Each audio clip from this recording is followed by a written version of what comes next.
디도서 2장 1절에서 15절. 오직 너는 바른 교훈에 합당한 것을 말하여.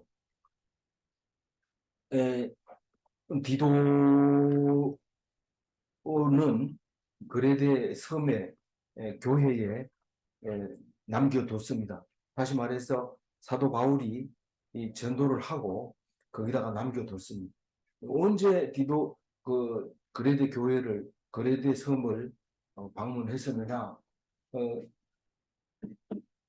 로마 감옥에 있을 때 잠시 나왔다가 그레데 섬도 전도를 하고 스페인도 갔다 왔다. 그런데 다시 감옥에 투입이 돼서 그 감옥에서 이 편지를 쓰게 됐다. 이렇게 우리는 이해하고 있습니다.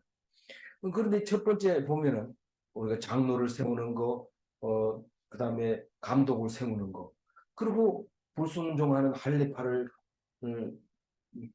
야단쳐야 되고, 이 게으름뱅이 그레데인도 야단쳐야 된다. 그렇게 1장에서 이야기를 하고, 2장에서는 이제 성도를 양육하는데 그 성도의 모습들이 이제 쭉 나옵니다.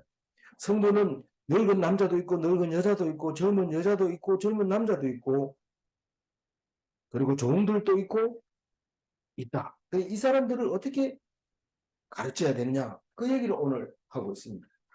그리고 11절에 가가지고는 그러나 네가 그렇게 책임지려고 엉뚱대지 말아라. 하나님이 우리를 양육하신다. 그 이야기가 11절부터 있는 이야기입니다. 그러니 오늘은 두 가지밖에 없어요. 목사 디도 너는 이렇게 가르쳐라. 그거 하고 11절에 가서 가르치는 것이 누가 가르친다고요? 하나님이 가르친다. 예수님이 가르친다. 그렇게 말씀함으로써 디도 목사는 부담이 없어요. 그냥 하라는 대로 말씀 순종하면 돼요. 아무것도 안 하고 그냥 말씀 읽고 있는 대로 얘기하는데, 그걸 다르게 얘기하는 게 아니라 바른 교훈에 합당한 것을 말해라, 이런 말입니다. 오직 너는 바른 교훈에 합당한 것을 말하는, 그 입이 중요하죠.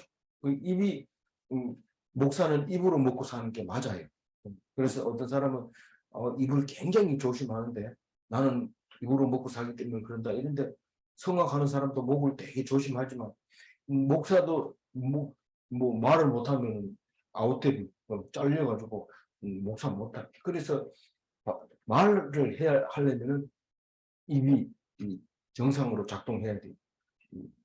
뭐 우리는 그냥 말하면 되지 이러면 사실 이 인후가 고장이 난다든가 성대가 고장이 난다든가 이런 고장이 날 수 있거든요. 그렇게 하면 말을 못합니다. 그러면 사도 바울처럼 글로 쓰면 안 되냐? 글로 써야 되지만 그래도 성경은 말씀입니다. 그래도 말씀입니다. 어쨌든 우리가 입을 열어 말할 수 있다는 것만 해도 하나님 앞에 영광이고, 우리가 태어나서 할 수 있는 것은 입으로 하나님을 찬양하는 거라는 것을 알게 되고 나서는 벙어리는 참 답답하죠. 이 기머거리 눈에 안 보이는 사람은 말로 하기 때문에 그나마 하나님께 은혜가 되지만, 이 말 못하는 벙어리는 정말 하나님께 가까이 가기가 어렵습니다. 그래서 오늘 오직 너는 바른 교훈에 합당한 것을 말하라, 이 말은 디도 목사, 야 니는 설교에만 집중해라. 다른 물론 설교 이러면은 예언이라고 말하죠. 다른 말로는 다른 방언이라는 말도 있는데, 방언 이거는 지방 사투리로 이제 듣는 이런 얘기들이기 때문에 번역해야 될 사람이 있기 때문에 예언을 해라. 다시 말해서 하나님 말씀을 그대로 성령이 임해서 말하는 것을 이제 설교라고 하고 예언이라고 하는데, 그게 이제 말을 설명하다 보면 예화도 들어가 있고 성경 말씀도 들어있고 그렇죠. 그래서 바른 교훈에 합당한 말이 바로 그거를 설교로 말하는 거죠.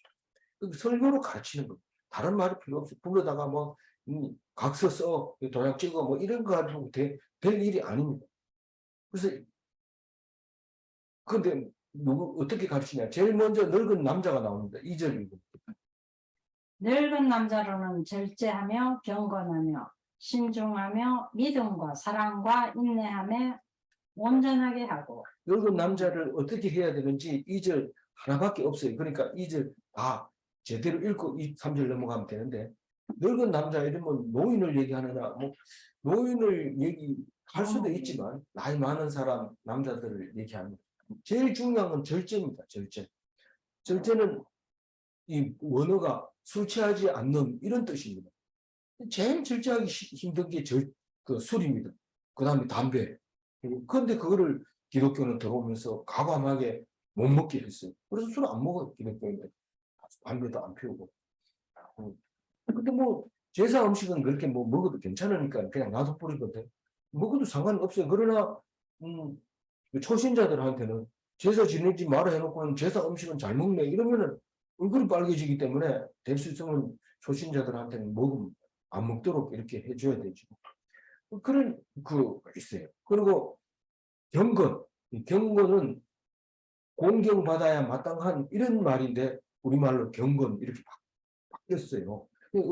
나이가 많으면 공경을 받아야 되는데 그 공경 받으려면은 어떻게 해야 되냐면 신중해야 되는데 그 신중하며 일어났어요. 이 신중은 뭘까요? 근신하는 거, 자제하는 거, 혹은 무슨 일을 할 때 조심하는 거, 삼가는 거, 그걸 말하는 거죠. 신중이라는 게. 그런데 믿음 이게 뭡니까? 늙은 남자로 절제하게 하며 경건하게 하며 신중하게 하며 믿음을 갖게 하며 이런 말입니다. 이게 믿음은 여기서 나오는 것은 그 아가페를 말하고 있는데 이거는 진리를 말합니다. 원어가 번역하면 진리에 대한 확신, 그걸 믿음이라고 해요. 이 진리는 딴 게 아니고 성경 말씀인데 말씀을 믿는 거예요. 하나님 말씀을. 이 말씀이 육신으로 돼서 오신 예수님을 믿는 거죠. 그래서 믿음을 갖게 하며 사랑하게 하며 이 사랑이 여기서는 아가페, 완전한 피동, 그걸 말합니다. 사랑은 왜 피동이야? 이랬는데 우리는 알죠. 우리는 예수님의 사랑은 완전 피동이라는 것을 압니다. 하나님이 죽이면 죽고 때리면 맞고 짐을 지라 하면 지고 절대로 그 사람을 원망하지 않고 하나님만 바라보고 저들이 죄를 용서하소서 이렇게 기도하는 게 이 아가페인데, 그거를 사랑하게 하며 누가요? 디도가 누구를? 나이 많은 남자를, 성인을 이렇게 말하는 거죠. 그래서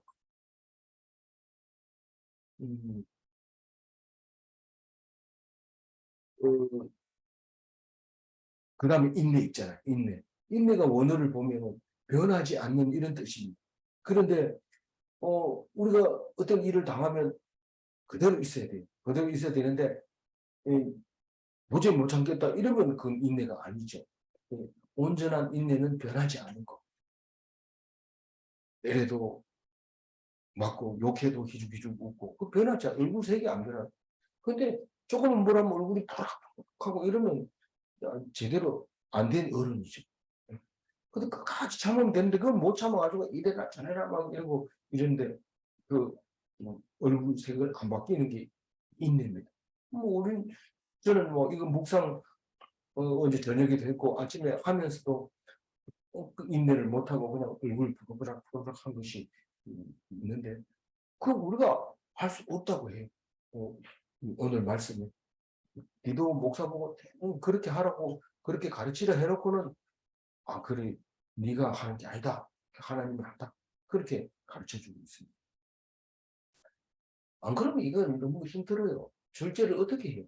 경건하지도 못하고 신중하지도 못하고 그래 우리는 그렇습니다. 그런데 그럼 성경은 되지도 않는 걸 왜 자꾸 가르치나 했는데 네가 하는 게 아니다. 너는 말씀만 붙잡고 있으면 하는 건 하나님이 할 테니까 너는 말씀만 붙잡고 그 얘기를 하고 있는 거. 3절 읽어봅니다. 늙은 여자로는 이와 같이 행실이 거룩하며 모함하지 말며 많은 술의 종이 되지 말며 선한 것을 가르치는 자들이 되고. 여기 3절을 읽어보면은 늙은 남자보다 늙은 여자가 더 한수 위라는 것을 알 수 있습니다. 왜냐하면 이와 같이 행실이 거룩하며 이럴 때 이와 같이는 딴 게 아니라 늙은 남자가 가지고 있는 거 전부 다 합하는 거예요. 그러니까 여자가 남자보다 훨씬 낫죠. 뭐 남자가 하는 건 여자가 다 할 수 있다는 거죠.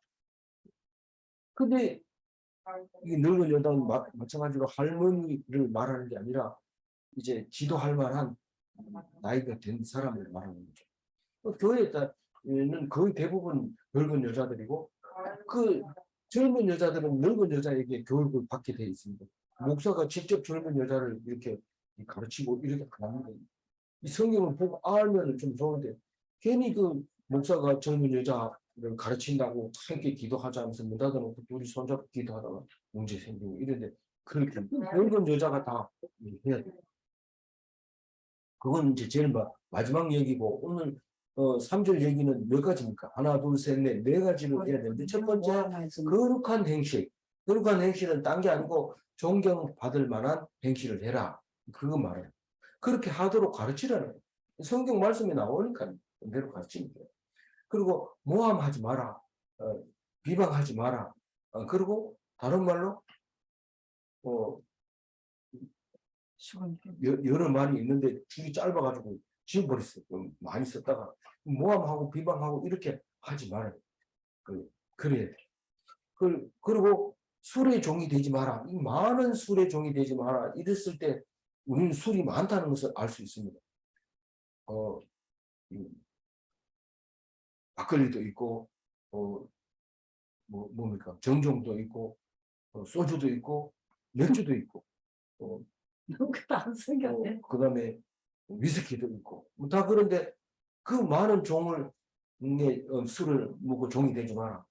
우리는 이거는 뭐 술 먹지 말라는 게 아니라 술이 알코올 중독이 되지 말라는 거예요.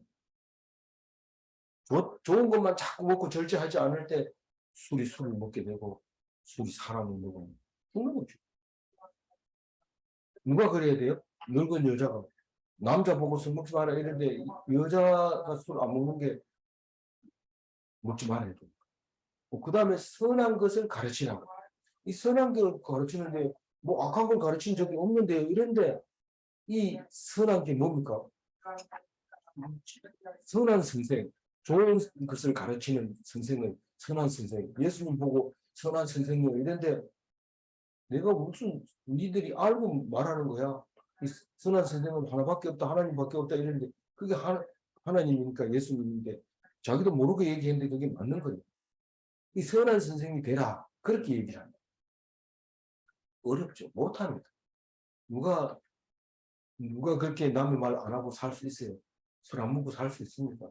못합니다. 그런데 한 가지 더 얘기합니다. 4절 읽어보면. 그들로 젊은 여자들을 교훈하되 그 남편과 자녀들을 사랑하며.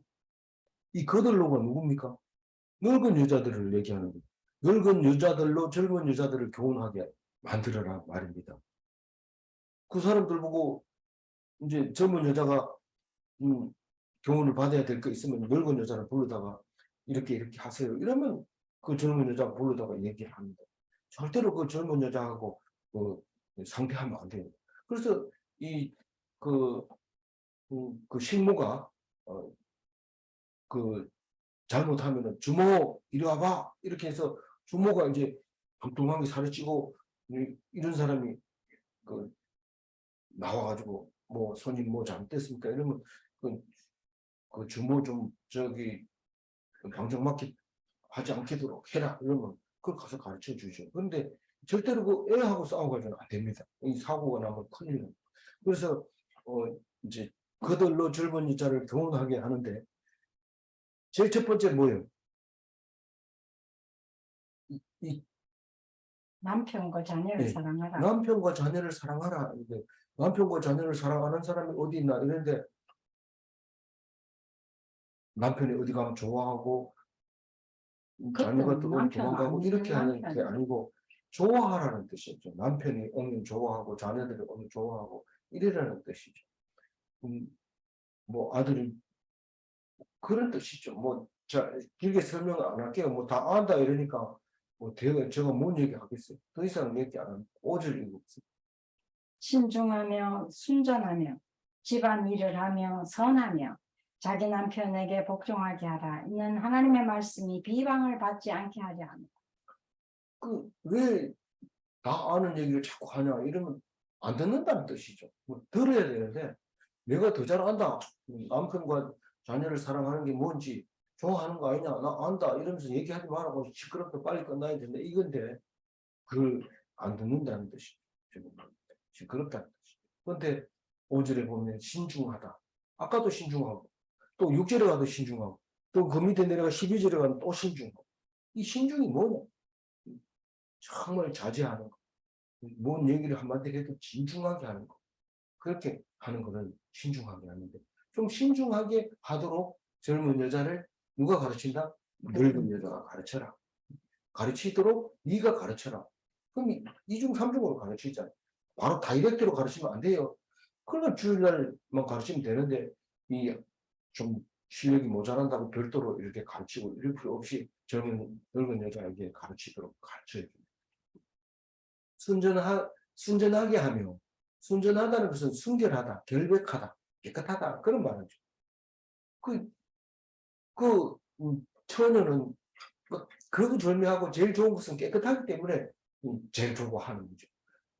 그래서 그 순결을 지켜야 되고 그런 거죠. 그 다음에 집안 일을 하며 이 집안 일을 하며 이 말은 집을 돌보고 지키는 집에 머무르는 이런 말입니다. 그래서 영어로 하우스와이프 이렇게 하잖아요. 그 젊은 여자는 집을 지켜야 돼. 놔두라 다니면 안 돼. 내가 남자들보다 더 잘한다고 일을 하는데 요즘 그런 일을 해요. 요즘 남자들보다 나은 일을 할 때가 있는데 요새 이런 말 하면 안 돼요. 이런데 저는 성경 얘기를 하기 때문에 합니다. 하고 안 들어오면 할 수 없는 거고요. 들어오면 다닙니다. 성경은 집안 일을 하며 젊은 여자들은 이런 말을 합니다.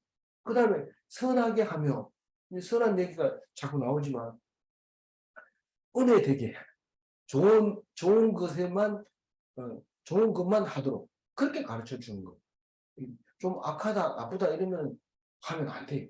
왜냐하면 좀 어떤 경우에는 사람들에게 관심 끌려고 아주 좋지 않는 것을 하는 경우가 있는데 그렇게 하지 마라. 은혜 되는 게. 그러려면은 맨날 욕먹고 못한다 소리 듣고 집구석에서 뭐해 이런 소리 듣고 그렇게 해야 되죠. 그래야 되지. 자기 좋은 거 막 하다 보면 결국은 선한 것을 못하게 되는 거죠. 그 다음에 제일 마지막으로 젊은 여자는 뭘 해야 된다면 남편에게 복종해야 됩니다. 이 복종한다는 것은 따르고 순종한다는 말이지 복종은 맹종하고 다릅니다. 복종해 이러니까 알았다 이러고 하는데 그건 잘못하면 맹종일 수 있어요. 그렇게 하지 말고 따르고 순리가 맞는지 따져보고 그리고 옳다고 생각하면 끝까지 목숨 걸고 해야 되는데 옳다고 생각해도 그건 당신이 할 일이지 내가 할 일이야 이렇게 빠진다든가 또 내용도 모르고 하라 하니까 했잖아 뭐 이런다든가 이렇게 하면 안 되는 남편에게 복종해야 되는 젊은 여자로 늙은 여자가 가르치도록 네가 가르쳐라 기도 목사야 알겠냐 하고 바울이 말하고 있는 겁니다. 6절 읽어봅니다. 너는 이와 같이 젊은 남자들을 신중하도록 권면하되. 그러니까 젊은 남자들은 지금 젊은 여자하고 똑같이 아주 신중하게 가르쳐라. 신중하게 이렇게 가르친 것처럼 그렇게 가르쳐라. 7절 범사에 내 자신이 선한 일에 본을 보이며 교훈에 부패하지 아니함과 단정함과. 예, 이거는 이제 젊은 남자에게 신중하도록 권면해라. 그러면서 선한 일에 목사를 본받게 해라 이런 뜻입니다. 어디에 7절에 그래 있어요? 범사에 내 자신이 선한 일의 본을 보이며. 예, 이게 이제 거꾸로 읽으면 그래요. 선한 일에 목사를 본받게 해라. 네가 선한 일을 해야 다른 사람이 일을 보고 따라하지. 젊은 남자들은 표대가 목사입니다. 목사가 얘기하는 건 다 옳다고 생각하고 있는데 만약에 목사가 분명히 이 뭔가를 잘못하고 있으면 젊은 청년들이 비난하고 나타나지 않고 그리고 없어집니다. 뭐 새벽 이슬 것 같은 청년들이 여기서 뿅 저기서 뿅 막 나타난다 이러지만은 사실 목사가 선한 일이 본을 못 보이면 그 이슬이 아침 이슬처럼 사라져 버리고 맙니다. 그래서 그 본박 그런 목사가 되라 얘기하는데 이 부담스럽죠. 그러나 하나님께서는 내가 한다. 그 얘기를 하고 있습니다. 예. 니는 뭐만 하면 된다? 말씀만 붙잡으라. 그러면서 바른 말을 하게 하라. 이럽니다. 바른 말을 하게 하라. 어디 그런 말이 있어요? 교훈에 부패하지 아니한 것은 예, 7절에는 바른 말을 하라는 말이 없지만 8절에 가면 바른 말을 하게 하라. 이렇게 하니까 단정함으로 바른 말을 하게 하라. 이 말입니다. 자, 읽어봅니다. 8절. 책망할 것이 없는 바른 말을 하게 하라. 이는 대적하는 자로 하여금 부끄러워 우리를 악하다 할 것이 없게 하려 합니다. 그러니까 7절과 8절이 이제 묶여져 있지만 선한 일은 목사를 본받게 해라. 그리고 바른 말을 하게 해라. 바른 말을 어떻게 하게 하냐면 교훈에 부패하지 아니하도록. 그러니까 정직한 것을 가르치라는 겁니다. 교훈에 부패한 것을 가르치면 정직하게 안 가르쳤다는 거죠. 교훈에 부패하면 정직하게 안 가르쳤다 그 말을 말하고 있는 겁니다. 뭐 정직하게 안 가르치고 뭐 지가 알아서 하는 거지 가르친다고 됩니까? 그런데 정직한 게 뭔지를 가르쳐야 돼요. 우리는 한마디 얘기해 봅시다. 정직한 게 뭡니까? 남을 괴롭히지 않는 거 뭐 이런 것도 아니에요. 아무것도 아니에요. 그럼 바른 말 하는 거 그 바른 말 잘못하면 안 됩니다. 그게 아니에요. 정직하다는 것은 선한 거하고 관계 있어요. 오직 그것이 옳다고 생각하는 거 그거를 할 수 있도록 그렇게 가르치라는 겁니다. 그리고 단정한 말을 하라. 이 7절 말이죠. 7절 말 그대로 하고 있어요. 단정한 말을 하라는 건데 순결한 말. 뭐 그다가 배끝친다든가 이렇게 하지 말고 있는 그대로 이렇게 하라는 거고 8절에는 책망할 것이 없는 바른 말을 하는 거예요. 책망할 것이 없는 바른 말은 자기가 뭐 잘못한 부분에 대해서 이제 얘기를 하게 되면 말에 힘이 없어지고 부끄러워지고 악하다 소리를 듣습니다. 근데 난 처음부터 뭐 악하다 소리 들을 필요 없도록 그렇게 만들어 버리면 어떻게 된다고요? 대적자가 부끄럽게 된다. 대적자가. 하나님이 하시는 거죠. 하나님. 네가 바른 말을 하면은 너를 대적하는 저 그리스도가 부끄럽게 되리라. 그리고 성도들은 악하다 이런 말을 하지 않는다. 그 말을 하나도 틀리게 안 하고 정직하게 하고 순결하게 하고 바른 말을 하는 거 보면서 성도를 악하다 이렇게 말을 못한다. 그렇게 하기 위해서 그래 바른 말을 하라는 겁니다. 사실은 이 제일 끝에 게가 제일 중요하죠. 대적자가 부끄럽게 될 것이다. 네가 바른 말하면 조금이라도 거짓말하고 속이고 이러면 나중에 다 알게 됩니다. 그래서 바른 말 하면은 기가 좀 탄다. 힘들더라도 악하다 소리를 못 듣게 됩니다. 9절 읽어보면 종들은 자기 상전들에게 범사에 순종하며 기쁘게 하고 거슬러 말하지 말며. 그러니까 종들에게는 상전에게 복종하도록 가르쳐라는 거죠. 그리고 상전을 기쁘게 하도록 하라는 거죠.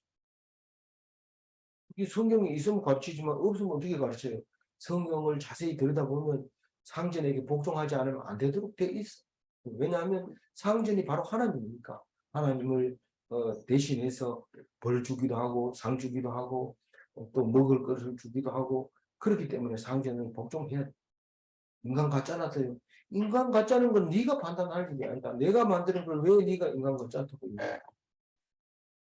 상전을 기쁘게 하도록 해라. 상전이 무슨 종만 보면 기뻐하지 웃어야 되는데 눈치 살살 보고 저 온다 이러면서 도망가고 또 뭐 부르면은 잘 안 나타나고 세게 불러야 와가지고 그냥 가만히 이거 듣지도 안 하고 그냥 킥킥거리다가 다 끝났어요 이러면서 갚부르고 이러는데 그게 아니고 상제는 좋아하는 것을 다 해가지고 오고 기쁘게 그렇게 하도록 상제는 기쁘게 하도록 해라. 상제는 그 역하지 말게 하라.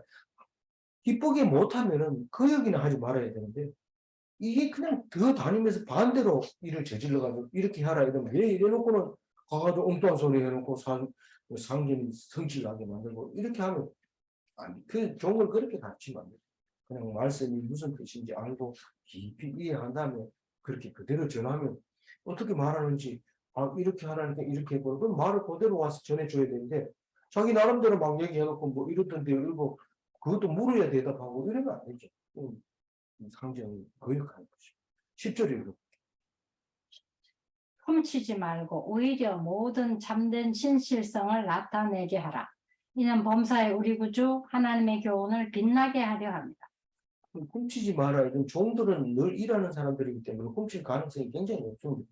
무슨 뭐 물건 있다가 남는 거나 누가 떨어진 거 이런 거 주워가지고 주머니 넣고 이런데 떨어진 거 주머니 넣으면 안 되죠. 그걸 가지고 갖다 주고 정직하게 해야 되죠. 이명박 대통령은 어렸을 때 거지였는데 다른 거지하고 달랐다고 얘기를 합니다. 다른 거지는 자취집에 가서 배부르게 시커멓고 오는데 엄마는 줄지 않는 건 절대로 먹지 마라. 그렇게 했기 때문에 남은 배가 불러가지고 씩씩거리고 하는데 그 심부름 해주고 먹지 않고 왔다고. 그래서 집에 와가지고는 어머니한테 얘기해요. 왜 남들은 저렇게 똑같은 거지라도 잘 먹고 잘 사는데 우리는 왜 이러냐. 그렇게 대들었다는 얘기를 한 적이 있습니다. 우리는 이 종으로 살면서 남들 안 보는 물건도 많습니다. 그래서 주머니에 자꾸 챙겨가지고 넣고 오기가 쉬운데 그렇게 하지 마라. 모든 일에 오히려 참된 성실성을 나타내는 신실성. 배가 고파서 막 쓰러지는데 야 왜 그래 못 먹어서 그래 그렇게 그를 가지고 저 음식을 나르는 사람 왜 이래나 제가 뭐 뭐 얘기해도 되는지 모르지만 저기 어릴 때 잔치집에서 국수를 주면은 집에 있는 사람 갖다 주라고 이제 주는 이거 그릇 갖다 이 국수 갖다 줘라 이렇게 들고 이래 갑니다. 가다가 안 보는데 가가지고 쭉 마시고 이제 갖다 주고 이러는데 그게 종들의 모습이 그런 거거든요. 그렇게 하지 말고 정말 이 국수 그릇 가져갈 때는 입보다 더 높여가지고 높이 들고 쏟아지지 않도록 조용히 해서 갖다 주고 그리고 뒷걸음 좀 치고 가야 되지. 근데 뭐 안 본다 이러면서 훌벌 이렇게 하면 안 되는 그렇게 가르치라.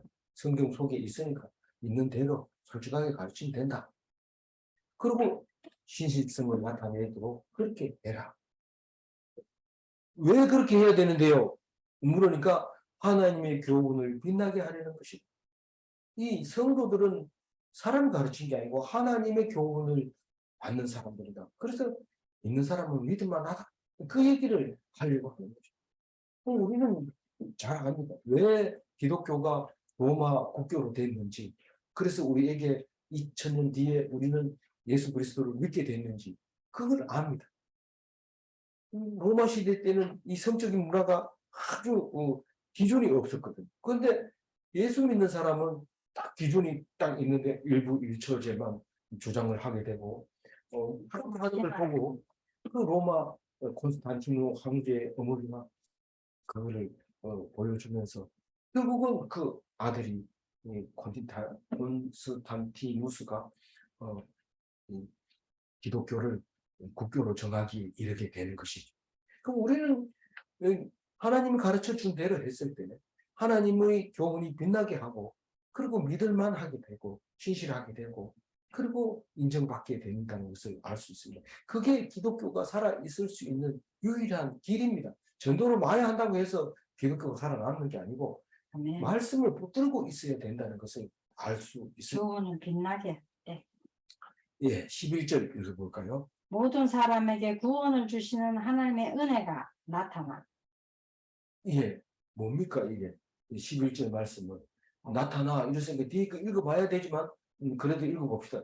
예, 12절 우리를 양육하시되 경건하지 않는 것과 이 세상 정욕을 다 버리고 신중함과 의로움과 경건함으로 이 세상에 살고 13절까지 읽어버리죠. 복스러운 소망과 우리의 크신 하나님 구주 예수 그리스도의 영광이 나타나심을 기다리게 하셨으니 이거 뭘 읽었는지 잘 모를 때가 있어요. 그래 11절에 하나님의 은혜가 우리를 양육한다. 이 말이 나타나서 우리를 11절 얘기는 하나님은 하나님의 은혜가 우리를 양육하신다. 이 말인데 제목을 하나님은 우리를 은혜로 양육하신다. 이렇게 말하고 있어요. 아니 기도를 보고 그렇게 가르치라 그렇게 가르치라 열심히 얘기해놓고 하나님이 우리를 은혜로 양육하신다. 이렇게 하면 기도는 안 해도 되겠네요. 이게 뭔 뜻이나 마찬가지냐면 하나님은 어차피 하나님 마음대로 하는데 우리는 전도 안 해도 되고 뭐 안 해도 하나님은 어차피 그 길로 하고 있어. 그러면서 그렇게 얘기를 하는 것을 말하고 있습니다. 네? 예, 아멘. 예.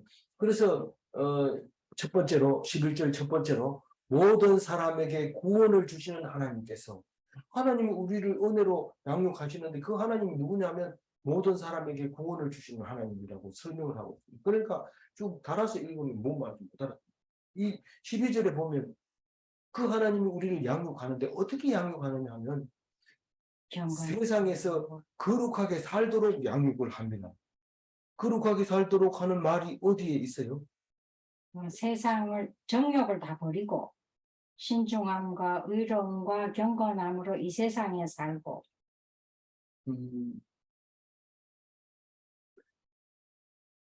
거룩하게 살도록 우리를 양육하시는데 첫 번째로 12절 첫 번째로 경건하지 않는 것을 버리게 하고 경건하지 않는 것을 버리게 하고 또 세상 정욕을 다 버리게 하려고 버리게 하시니 버리게 해서 양육을 하는 거죠. 버리게 하는 버리게 하니까 그게 양육이 된 거고 안 버리면 양육이 안 된 거고 버렸으면 양육이 된 거죠. 그렇게 버리도록 양육한 거죠. 그리고 이 12절 끝에 가면 신중하게 하시고 신중하게 우리를 신중하게 하시고 의롭게 하시고 우리는 뭐 잘못했는데 분명히 세상 사람이 볼 때는 잘못했는데 그래 뭐 죄 없다 그럼 잘했다 이런 얘기하는 거예요. 그러니까 교회 가면 뭔가 위로가 되고 딴 데 가면은 위로가 안 됩니다. 학교 가면 뭐라 합니까? 너 지각 했으니까 전 감점 그리고 너 싸웠으니까 손들고 벌써 있어 이게 학교잖아요. 근데 교회는 지각해도 아무 말도 안 합니다. 심지어는 뭐 예배 중간에 와도 목사님 한 말씀도 안 해요. 그 교회 안 나올까봐 야단 못 치는 거지. 이러면서 막 큰 소리 치면서 예배 도중에 들어가고 이런데 그 본인이 깨달을 때까지 기다려야 되죠. 그게 이제 뭡니까?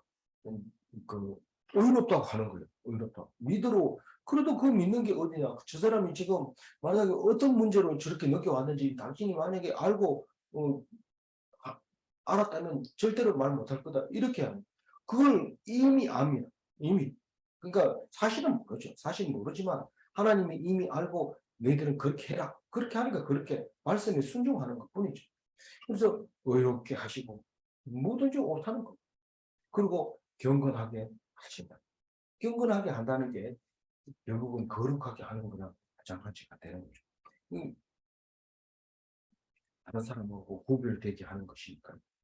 13절 읽어봅니다. 복스러운 소망과 우리의 크신 하나님 구주 예수 그리스도의 영광이 나타나심을 기다리게 하셨으니 이 양육하는 내용이 몇 개냐면 하나, 둘, 셋, 넷, 다섯, 여섯, 일곱 가지인데 첫 번째는 경건하지 않는 것을 버리게 하고 세상 정욕을 버리게 하고 신중하게 하시고 의롭게 하시고 경건하게 하시고 13절에 복스러운 소망을 주시고 소망이 그냥 보통 소망이 아니고 복스러운 소망 영원히 죽지 않는 그 영생하는 구원의 소망이죠. 그리고 예수 그리스도의 영광을 기다리게 하는 것을 우리는 늘 기다리죠. 그날을. 왜냐하면 그날은 구원의 날이기 때문에 마라나타로 예수님을 기다렸죠. 근데 믿지 않는 사람은 설마 그런 날이 올라고 하는데 결국은 심판 날이 오는데 심판 날과 우리는 구원의 날과 예수 그리스도의 영광의 날이 같은 날이라는 것을 알게 됩니다. 성경을 보면.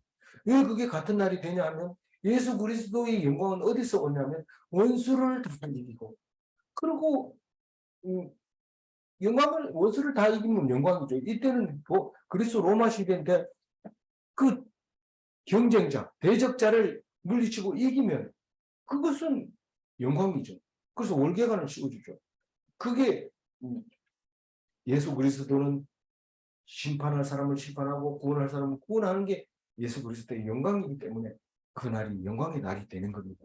그런데 14절에 가면 그 예수 그리스도에 대해서 이야기를 하고 있습니다. 14절을 읽어봅니다. 그가 우리를 대신하여 자신을 주심은 모든 불법에서 우리를 속량하시고 우리를 깨끗하게 하사 선한 일을 열심히 하는 자기 백성이 되게 하려 하십니다. 주 예수 그리스도의 영광을 기다리게 하시는데 그 주 예수 그리스도가 어떤 분이냐면 우리를 대신하여 죽으신 분입니다. 어디에 그렇게 적혀 있어요? 그가 우리를 대신하여 주심은 뭘 줬어요? 대신해 줬어요. 우리가 죽을 사람을 대신해서 죽어주셨다 이 말이에요. 대신해서. 불법에서 우리를 속량하신 분. 불법에서 우리를 속량한다는 게 뭔 말입니까?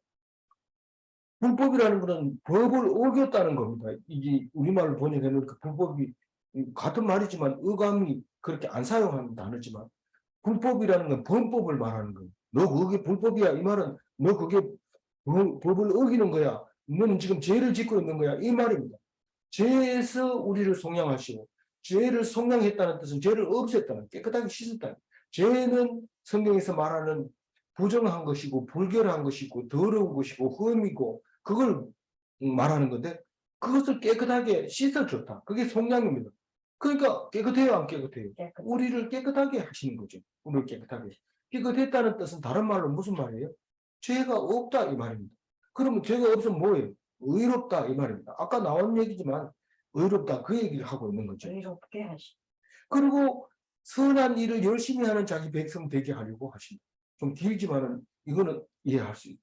근데 하나님이 예수님이 어떤 분이냐? 선한 일을 열심히 하는 자기 백성을 되게 하려고 예수님이 오셔서 우리 죄를 위해서 자기가 돌아가셨다. 그 말입니다. 이게. 근데 빨리 읽으면 이게 머릿속에 빨리 안 들어가요. 그래서 오늘 정리를 싹 해놨어요. 그래서 예수 그리스도는 몇 가지입니까? 4가지입니다. 한번 읽어볼까요? 4가지만.